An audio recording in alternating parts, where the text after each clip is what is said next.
Halo, selamat siang Bapak Ibu semuanya, saudara-saudara sekalian yang mencintai budaya Indonesia, terutama budaya Jawa yaitu wayang ya, kisah wayang dari Mahabharata.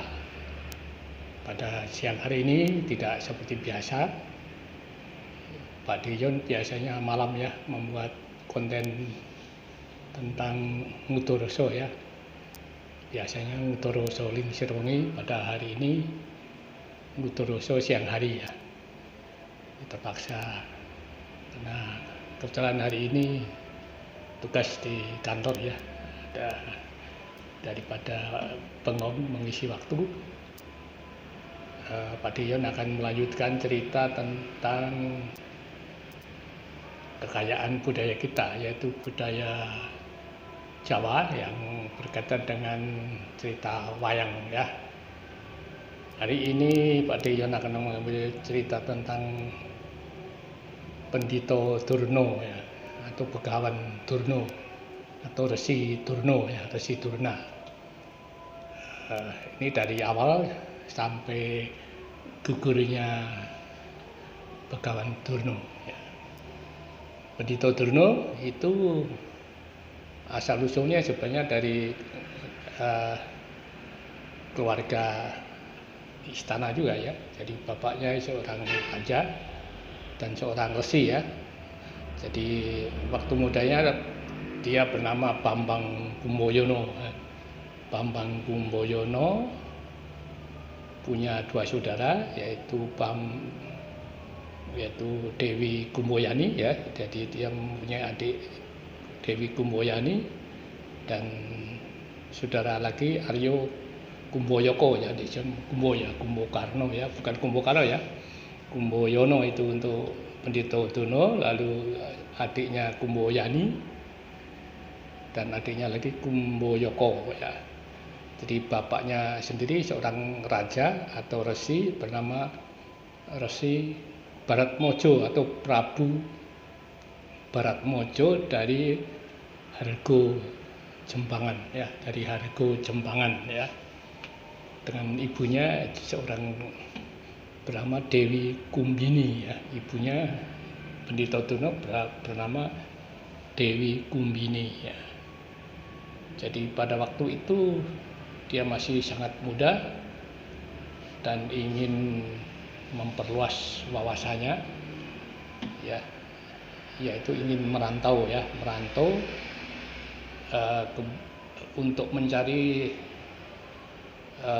temannya atau saudara seperguranya, yaitu bernama Sucitro ya, Bambang Sucitro, yang nanti dalam cerita itu Bambang Sucitro ini beruntung ya, mendapatkan seorang istri, bahkan mewarisi kerajaan Pancolo ya. Nanti jadi Sucitro itu menjadi raja Pancolo ya, bergelar Prabu ya Drupodo ya, namanya Prabu Drupodo nantinya. Jadi waktu mudanya Sucitro, lalu nanti bergelar Prabu Drupodo. Nah ceritanya sebelum bertemu temannya itu terjadi hambatan seperti halangan ya di diri Resi Kumboyono atau Pendito Durna. Waktu itu namanya masih Kumboyono ya, Bambang Kumboyono. Ini mengalami hambatan ketika akan menyeberangi laut, karena Pancolo yaitu di tempat di mana Sucitro ya, teman seperguruannya, teman atau saudara seperguruannya ini sudah mendapat katakanlah jabatan yang penting ya. Nah dia ingin menemui temannya ini, Bambang Sucitro. Nah terhalang oleh laut ya, laut yang sangat luas, sehingga dia tidak katakanlah tidak bisa berbuat banyak ya, hanya mengharapkan barangkali ada ya perahu atau kapal ya. Pada waktu itu tentu masih jarang ya perahu kapal, apalagi menyeberangi laut ya. Nah, tapi barangkali kalau dewa berkenan ya, bisa jadi segala sesuatu itu akan terjadi. Nah, demikian pula yang terjadi dengan Bambang Kumboyono, atau waktu itu belum bernama Resi Durna ya. Bambang Kumboyono ternyata bernasib baik ya. Ternyata di langit ya, di langit sana ada turun seekor makhluk ya, seekor kuda ya, seekor kuda, di mana kuda ini adalah sebenarnya itu seorang dewi yang dikutuk oleh dewa ya, oleh Bathara Guru ya. Biasanya kalau seorang dewa atau seorang dewi yang melakukan suatu kesalahan itu suka dikutuk. Nah, ini si Dewi Wilutomo ini yang sebenarnya sangat cantik, tapi tabiatnya kalau di dalam pewayangan dikatakan suka selingkuh, suka bermain asmara dengan laki-laki lain. Nah ini Dewi Wilutomo dikutuk menjadi seekor kuda ya, kuda sembrani, kuda yang bisa terbang ya. Jadi dia bisa melewati lautan yang luas. Nah ini akhirnya barangkali ini kuda sembrani atau jelmaan dari Dewi Wilutomo ini mendengar ya, barangkali keluh kesah dari Bambang Kumboyono ini ya. Bambang Kumboyono yang ingin menyeberangi laut, ingin mencari temannya Bambang Sucitro. Jadi barangkali di dalam hati pun ini karena Dewi atau dewa ini bisa mendengar ya, bisa mendengar meskipun itu masih di dalam hati ya, tidak dikatakan secara langsung ya. Nah, janjinya itu Bambang Kumboyono ini berjanji apabila ada orang ya, tidak dikatakan orang, barang siapa yang bisa menolong dia menyeberangi laut ya, kalau laki-laki akan dianggap saudara Sinorowedi, katakanlah saudara yang sangat dekat ya. Kalau perempuan akan dijadikan istrinya ya. Jadi waktu itu tidak menyebut orang ya, tapi siapa saja ya. Nah, ternyata yang turun di situ adalah seekor kuda betina ya, ini jelmaan dari Dewi Wilutomo, sehingga kuda ini terus turun ke daratan menemui Bambang Kumboyono. Maka jadilah Bambang Kumboyono menaiki kuda betina ya. Di dalam cerita itu lama ya terjadi, terbang di langit yang melewati langit yang lama, bahkan dikatakan situ terjadi kisah asmara ya antara Bambang Kumboyono dengan kuda betina ini, kuda sembrani, kuda yang bisa terbang. Sehingga nanti dikatakanlah waktu sudah sampai di darat itu dikatakanlah bahkan melahirkan ini seorang anak yang diberi nama Aswatomo ya, Aswatama atau Aswatomo ya. Dan tidak diceritakan secara mendetail, tapi begitu sampai di darat maka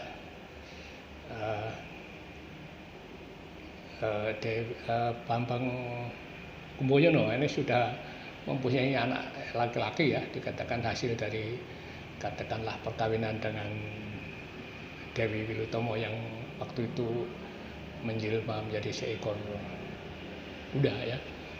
Biasanya kalau kutukan itu sudah berlalu, maka nanti kuda itu akan kembali lagi menjadi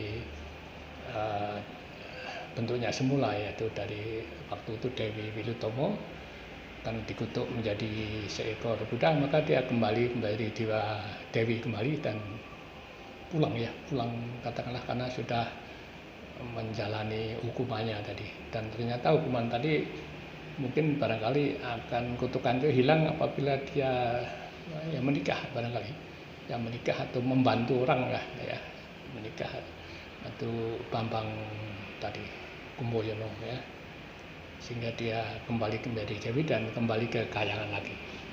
Nah, sehingga terjadilah kisah tadi si Bambang Kumboyono membawa seorang bayi ya, hasil perkawinannya dengan kuda ya. Sehingga dia mencari temannya tadi, Bambang Sucitro, harus melewati hutan-hutan ya, hutan yang lebat. Setelah tadi turun dari langit, maka dia harus melewati hutan-hutan yang lebat. Dan nanti bertemu dengan seekor naga ya, seekor naga. Di mana dia harus katakanlah bisa untuk melewati jalan yang dicegat ya, dicegat oleh seekor naga tadi, maka dia harus bisa mengalahkan naga itu supaya dia bisa melewati dan bisa bertemu dengan temannya Bambang Sucitro. Maka terjadi ya perkelahian ya, pertempuran antara Bambang Kumboyono melawan seekor naga tadi, dan seekor naga tadi dapat dikalahkan ya. Ternyata tadi itu juga sama, naga itu juga jilmaan dari seorang putri juga, yaitu Dewi Krepini ya. Dewi Krepini, di mana dia mempunyai seorang saudara bernama Pendito atau Pendito Krepo ya, Krepo ya. Jadi Krepini itu saudara dari Pendeta Krepo. Kalau di Astina nanti ada Pendito Krepo, itu temannya Pendito Durno ya. Dan akhirnya karena ini ular naga bisa dikalahkan, akhirnya Pendito Durno kawin dengan Dewi Krepini yang tadi sama juga. Mungkin Dewi Krepini juga mungkin mengalami semacam kutukan juga barangkali ya, sehingga menjadi seekor ular naga ya. Dan waktu dia bisa dikalahkan, maka akhirnya menjadi istri Bambang Kumboyono ya. Dan akhirnya di sini anaknya yang tadi didapat dari kuda ya, dari seekor kuda sembrani, dititipkan kepada istri barunya ya, berarti istri muda dikatakan ya. Jadi yang pertama tadi kawin dengan kuda sembrani, dan ini yang kedua kawin dengan jilmaan seekor naga ya, yaitu Dewi Krepini ya. Nah, dari sini kemudian anaknya yang laki-laki tadi Aswatomo dititipkan kepada Dewi Krepini. Kemudian dia sendiri melanjutkan perjalanannya menemui temannya ya, temannya tadi Bambang Sucitro, yang di dalam perjalanan waktunya lebih dulu ya, beruntung ya, istilahnya di perantauan beruntung menjadi seorang raja ya. Sebenarnya yang menjadi raja itu istrinya, tapi karena barangkali istrinya itu perempuan, lalu yang diangkat jadi raja nanti itu Sucitro yang bergelar Prabu Drupodo ya, di negara Pancolo. Nah, kisahnya Prabu Drupodo itu mempunyai patih ya. Patih sebenarnya adik-adiknya sendiri, adik iparnya ya.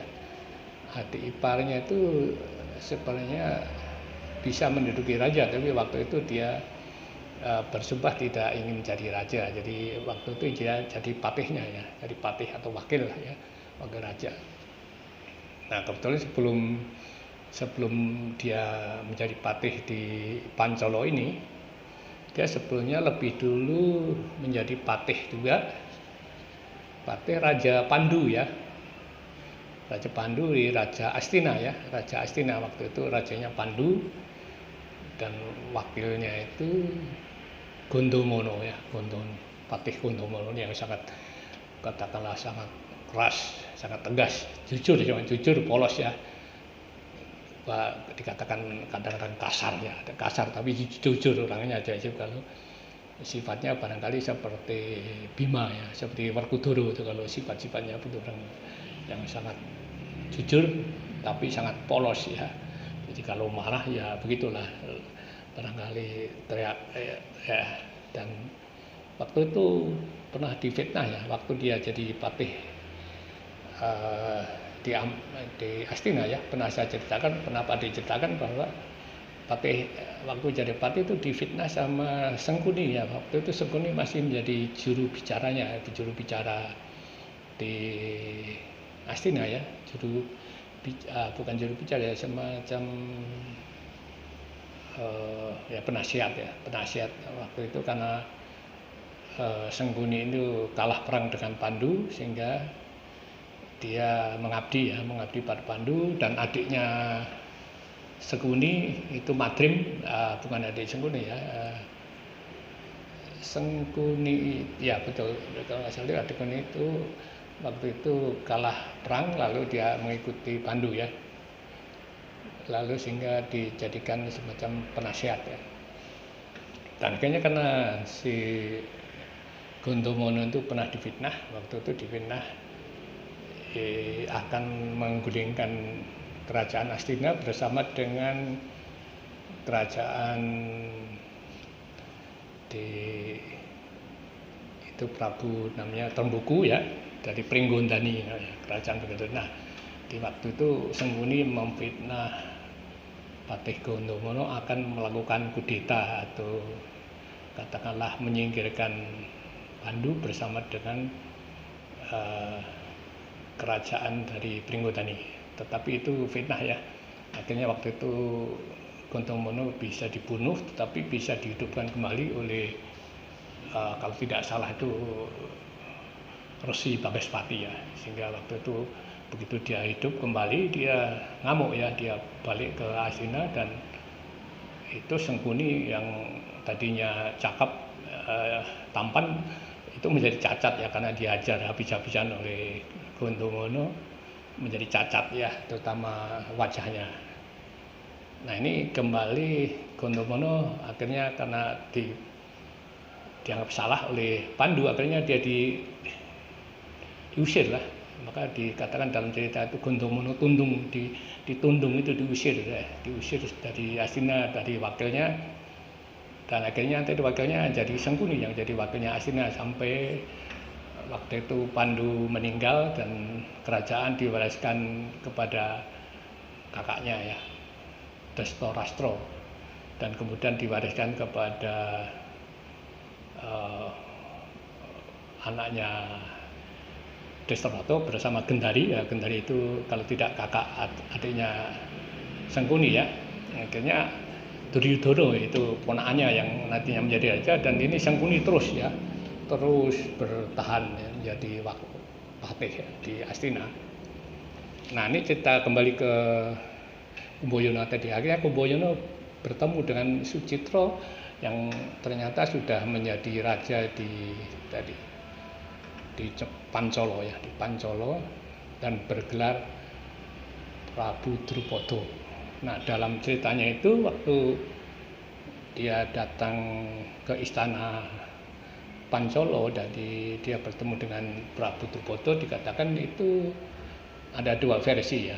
Yang pertama mengatakan dia tidak sopan ya, dikatakan tidak punya unggah-ungguh kepada Raja Drupada ya, dianggapnya karena dia dulu teman atau mungkin adik seperguruannya barangkali ya, sehingga kadang-kadang tidak sopan ini si Kumboyono ya. Resi Kumboyono atau Bambang Kumboyono yang nantinya bergelar Begawan Durna ini tidak sopan ya. Ada versi lain mengatakan Pendito Durna atau Bambang Kumboyono ini mengingini atau tidak sopan kepada anaknya Prabu Drupada, yaitu Drupadi ya, Dewi Drupadi. Jadi ada dua versi, yang mana yang benar nih dari pedalangan. Ada yang mengatakan begitu, yang satu dikatakan tidak sopan tingkah lakunya kepada Prabu Drupada, tapi dari satu pihak ada yang mengatakan dia tidak sopan atau melecehkan anaknya ya, yaitu Dewi Drupadi yang sangat cantik ya. Dan akhirnya nanti diperebutkan untuk dinikahkan dengan cara membuat sayembara ya. Dan nanti yang memenangkan itu Arjuna ya, yang menangkan itu. Nah ini dalam versi lain juga dikatakan itu tadi karena Bambang Kumboyono melecehkan Drupadi, atau ada yang versi lain mengatakan dia tidak sopan kepada Prabu Drupoto, maka waktu itu ini patihnya Gondomono yang sifatnya temperamennya keras dan kasar ini, maka si Bambang Kumboyono diajak keluar ya, diajak keluar dan diajar juga ya, diajar habis-habisan seperti halnya Sengkuni ya. Jadi ini Sengkuni tahap kedua ya. Sengkuni pertama itu Patih Sengkuni, yang kedua Kumbokarno diajar habis-habisan di alun-alun ya, sehingga cacat. Jadi nasibnya Bambang Kumboyono persis dengan Sengkuni ya, cacat karena oleh tindakan oleh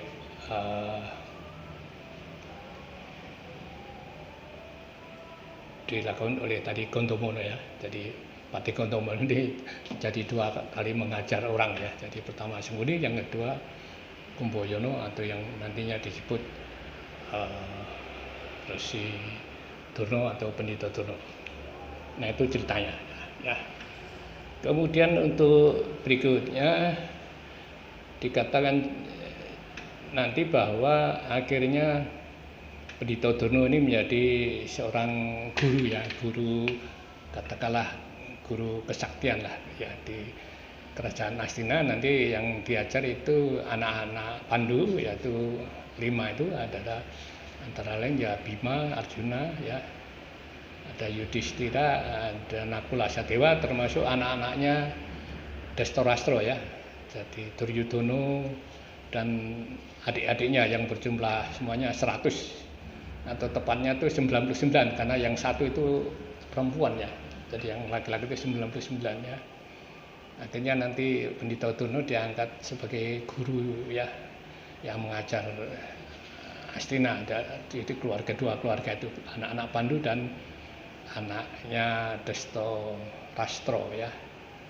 Nah akhirnya nanti setelah muridnya Pendhita Durna itu sudah pada dewasa, akhirnya nanti balas dendam ya. Akhirnya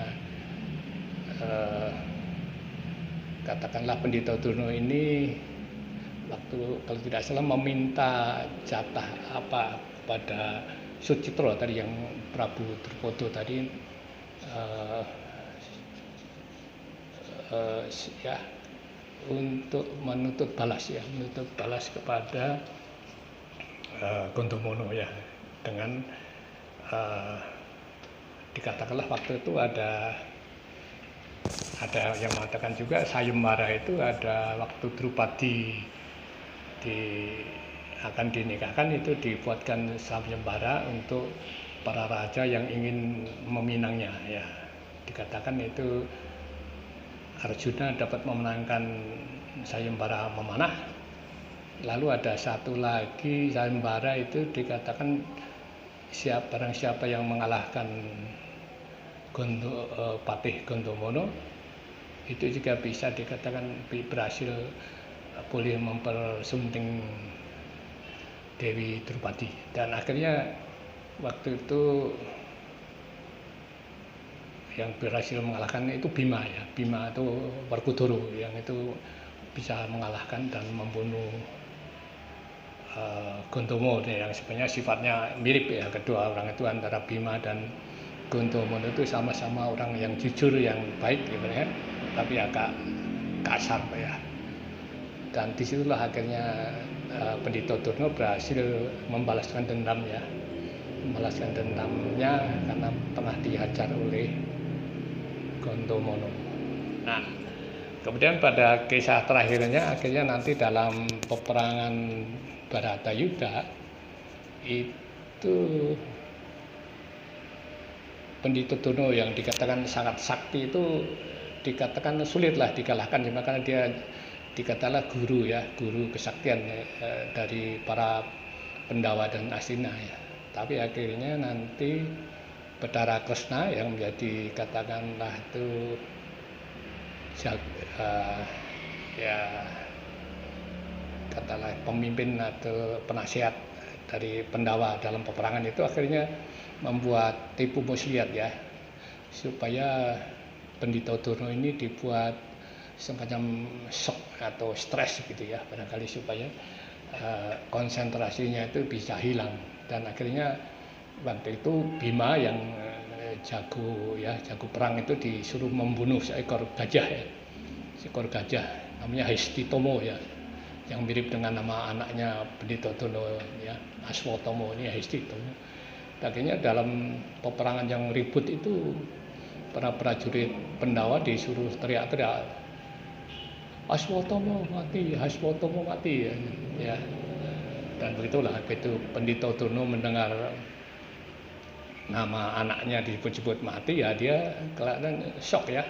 Dia dikatakan dia itu kontroversial ya, dia seorang sakti yang tapi hatinya itu sebenarnya baik ya. Dalam satu sisi dikatakan tuh dia baik juga, sayang sama terutama sama Bima sama Arjuna, terutama Aswatomo itu dia sayang ya, sehingga terjadi waktu itu semacam tadi ya, stres atau shock ya, sehingga termasuk lengah sehingga pada waktu perang itu dia begitu mendengar nama anaknya disebut-sebut mati ya, dia semacam sudah putus harapan ya. Jadi dia juga istilahnya dikatakanlah ingin mati juga ya. Maka waktu itu dia lengah dan dapat dibunuh oleh Pendawa. Nah, demikianlah cerita yang singkat dari Pak Dion tentang Pendito Dono yang nama mudanya itu Bambang Kumboyono ya, dan menjadi seorang guru ya, guru spiritual ya, katakan guru spiritual atau guru sebagai guru saktian ya di Astina. Waktu itu Astina itu ya sebenarnya milik dari Pendawa ya, pada keluarga Pendawa, tapi waktu itu Astina itu katakanlah direbut ya atau di-HI ya oleh Dastorastro ya dan anak-anaknya ya, yang sebenarnya itu milik Pandu ya, sebenarnya itu rajanya dulu Pandu ya. Akhirnya nanti keluarga Pendawa anak-anaknya Pandu itu pada diusir sendiri dari Astina sehingga harus membuat kerajaan sendiri ya. Waktu itu dalam cerita Babat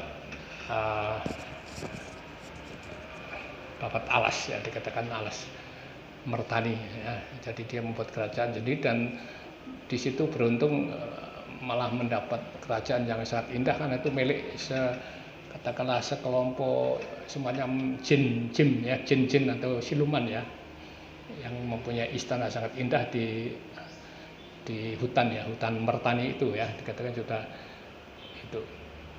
Nah, itu cerita sekilas tentang Begawan Dono dan termasuk kontroversialnya. Sebenarnya kalau di dalam cerita-cerita Mahabharata yang asli ya di India itu termasuk baik ya, sifat-sifat tingkah laku itu sebenarnya Pendito Dono itu termasuk baik ya. Coba di dalam Mahabharata versi Jawa terutama dari Jogja ya, Jogja itu Pendito Dono ini dikatakan agak jahat ya, termasuk hampir seperti Sangkuni ya. Kalau Sangkuni itu barangkali nomor satu yang fitnah ya. Kemudian kalau dalam cerita wayang gaya Jogja itu Pendito Dono itu juga termasuk negatif ya, termasuk jelek. Kalau yang di Solo ya agak beda lagi. Di Solo biasanya tidak terlalu jelek ya. Kadang-kadang ada beda ya versi ya, Jogja Solo termasuk versi Mahabharata. Kalau kita baca dari Mahabharata yang asli yang dari India itu ini masih positif ya. Jadi cerita Pendito Dono ini ya itu namanya cerita ya. Oke, sampai di sini saja Bapak Ibu, saudara-saudara semuanya. Terima kasih atas perhatiannya. Selamat siang kepada saudara-saudara yang merayakan atau menunaikan ibadah puasa. Saya ucapkan selamat berpuasa. Semoga ibadahnya diterima oleh Allah Subhanahu wa Ta'ala. Terima kasih. Wassalamualaikum warahmatullahi wabarakatuh.